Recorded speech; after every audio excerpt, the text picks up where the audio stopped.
الحمد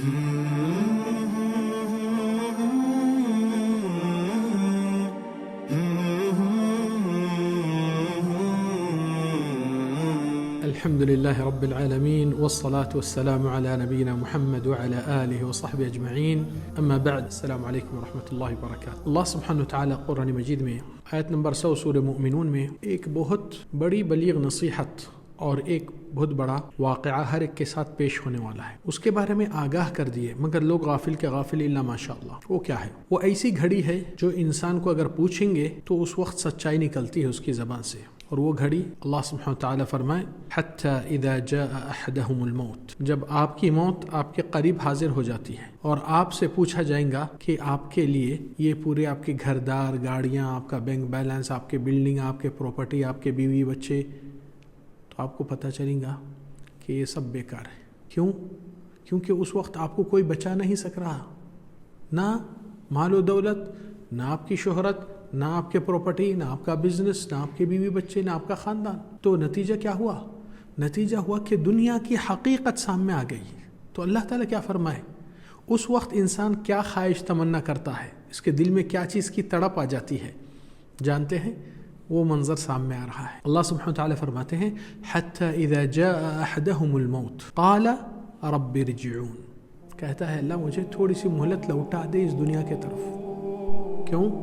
معاملہ آخرت کا رخ لے چکا ہے، تھوڑا سا موقع عطا فرما رب العالمین، تھوڑی سی مہلت چاہیے مجھے. یہ مہلت میں کیا چیز بھول گئے تھے آپ؟ کیا کرنا چاہتے ہیں ایک چھوٹی مہلت میں؟ نمازیں جو اس کو ضائع کرے سو اس کو قضا کرنے کے لیے چھوٹی مہلت میں نہیں ہو سکتا. روزے جو چھوٹے ہوئے ہیں چھوٹی مہلت میں نہیں ہو سکتے. پھر حج چھوٹی مہلت کے لیے حج کرنے کی ادائیگی نہیں ہو سکتی چھوٹی مہلت. آپ جانتے ہیں اللہ تعالیٰ فرمائے حتی اذا جاء احدهم الموت قال رب ارجعونی لعلی اعمل صالحا فیما ترکت. آج میرے دنیا میں جو میرا پیسہ، میری محنت کی خون پسینہ جو میں بہا کر کاروبار، بزنس، دکانیں، گاڑیاں، گھردار، بنگلے، پراپرٹی، مختلف چیزیں میں نے جو بنایا میرے خون پسینے محنت سے، آج مجھے اس کا فائدہ ہی نہیں مل رہا ہے. محنت میری ہوئی، آرام سے وارثوں نے حاصل کر لیا بغیر محنت کے، اور مجھے مہلت چاہیے چھوٹی سی. لعلی اعمل صالحا فیما ترک، جو چیزیں میں چھوڑ کے جا رہا ہوں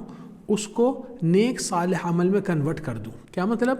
کہ صدقہ کروں، آخرت کا سرمایہ بنا لوں. زندگی بھر جب محنت کر کے یہاں سے وہاں سے جستجو، کوشش، کاروبار، بزنس، نوکری، مختلف چیزیں کیا ہے یہ بندہ، مگر جب موت کی گھڑی آ گئی تو زندگی میں اس سے پوچھا جاتا تھا کہ آپ کس کے لیے اتنی محنت، اتنی تھکن کرتے ہیں؟ تو کہتا ہے بیوی بچوں کے لیے. پھر جب موت کی گھڑی آ گئی تو اس کو آخرت کے منظر کے رخ میں کوئی نظر نہیں آئے، نہ بیوی نہ بچے. تو اس کو یہ دکھا کہ اس کا ہی عمل اس کو آگے انتظار کر رہا ہے. تو کوئی دوسرا عمل کے لیے چھوٹی مہلت میں نہیں ہو سکتا سوائے اپنا مال اور دولت کو اللہ کی راہ میں خرچ کر دے. لعلی اعمل صالحا فیما ترک، جو میں چھوڑ کے ترک کر کے جا رہا ہوں اس کو کنورٹ کر دیتا ہوں ایک صالح عمل میں، تاکہ کل کے دن میرے سامنے آ کر مجھے فائدہ مند اور نفع بخش محسوس کرے اس کا، کہ میری محنت میرے کوئی فائدہ نہیں دے رہی تو پھر کئی کی محنت، میرا ہی پیسہ، میری ہی دولت، میری ہی چیزیں جو مجھے کام نہیں آ سکتے ہیں تو وہ میرے نہیں، میرے اگینسٹ ہو گئی ہے. اس لیے اللہ تعالیٰ کے نبی صلی اللہ علیہ وسلم حدیث میں ارشاد فرمائے یقول ابن آدم کے اولاد کہتے ہیں مالی مالی، میرا مال میرا مال. رسول اللہ صلی اللہ علیہ وسلم کیا فرمائے؟ وَهَلْ لَكَ مِن مَالِكَ إِلَّا مَا أَكَلْتَ فَأَفْنَيْتَ، تیرا مال اور کیا تھا جو تو نے کھایا اور ختم کر لیا زندگی میں.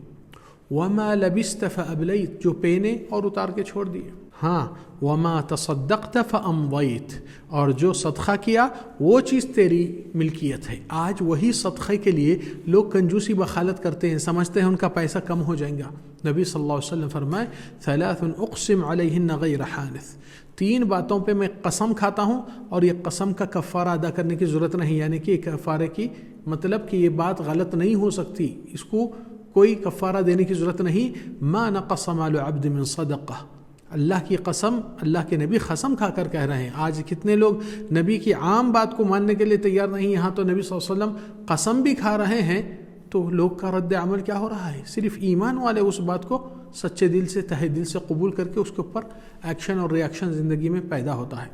ما نقص مال عبد من صدقہ بل تزیدہ بل تزیدہ بل تزیدہ، نبی صلی اللہ علیہ وسلم فرمائے کبھی آپ صدقہ جب اللہ کی راہ میں کرتے ہیں آپ کے مال میں کبھی کمی پیشی نہیں ہوگی، بلکہ اس میں زیادہ ہوگا، زیادہ ہوگا، زیادہ ہوگا۔ تو جو لوگ آج اپنی زکوٰۃ کو روک بیٹھے یا اس کی لاپرواہی کرتے، اس میں بہت بڑی پکڑ ہونے والی فرض چیز ہے اور فوراً آپ کو پہنچانا چاہیے۔ ہر انسان کے پاس 2 کھاتے ہوتے ہیں، اکاؤنٹ، ایک دنیا کا اکاؤنٹ، ایک آخرت کا اکاؤنٹ۔ دنیا کے اکاؤنٹ میں آپ جتنے جمع کر کے خوش ہو رہے تھے، ایک گھڑی اور ایک وقت آئے گا جو آپ کو بے دخل کیا جائے گا اور وہ وارثین کے حق میں چلا جائے گا۔ آپ کے لیے زندگی میں اور آخرت میں ایک کھاتا یہاں پر اکاؤنٹ ہے، ایک اکاؤنٹ وہاں پر ہے۔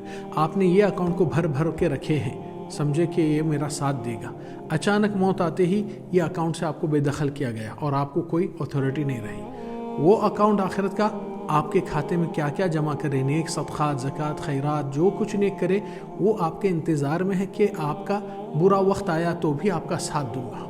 مگر افسوس کہ لوگ یہاں کے کھاتے میں اتنا بھرے ہیں کہ آخرت میں کھاتے جمع کرنے میں اس اکاؤنٹ میں بہت کم اپنا فائدہ بنا کر رکھے ہیں۔ اللہ سبحانہ وتعالی فرمائے سورہ بقرہ میں الذین ينفقون اموالهم فی سبیل اللہ، جو لوگ روزانہ تمنا کرتے ہیں، دل میں تڑپ ہے کہاں مجھے صدقے کا موقع مل جائے، اس کا بھرپور فائدہ اٹھاؤں گا۔ کیوں؟ کیونکہ یہ لوگ کو اللہ تعالیٰ کیا انعام رکھے جانتے ہیں؟ الا ان اولیاء اللہ لا خوف علیہم ولا هم یحزنون، اللہ کے دوست جو نیک زیادہ صالح بن کر زندگی گزارے ان کے لیے نہ کوئی غم ہے نہ کوئی دکھ ہے۔ یہاں پر صدقہ خیرات کرنے والے کے لیے بھی وہی انعام اللہ تعالیٰ رکھے ہیں اور یہ اللہ کے دوست بھی ہو جاتے ہیں صدقہ خیرات کرتے کرتے، کیونکہ سورہ بقرہ میں اللہ تعالیٰ فرمائے الذین ينفقون اموالهم باللیل والنہار سرا وعلانیہ فلہم اجرہم عند ربہم ولا خوف علیہم ولا هم یحزنون، جو دن رات اللہ کی راہ میں خیرات صدقات کیا کرتے ہیں ان کے لیے نہ کوئی غم آئے گا نہ کوئی دکھ ان کے ساتھ جڑنے والا ہے۔ اللہ تعالیٰ سے دعا ہے کہ رب العالمین ہم کو اور آپ کو تہہ دل سے صدقہ خیرات کرنے والے بنا، اور رب العالمین ہم سے اور آپ سے قبول فرما۔ وصلی اللہ وسلم وبارک علی نبینا محمد۔ السلام علیکم ورحمۃ اللہ وبرکاتہ۔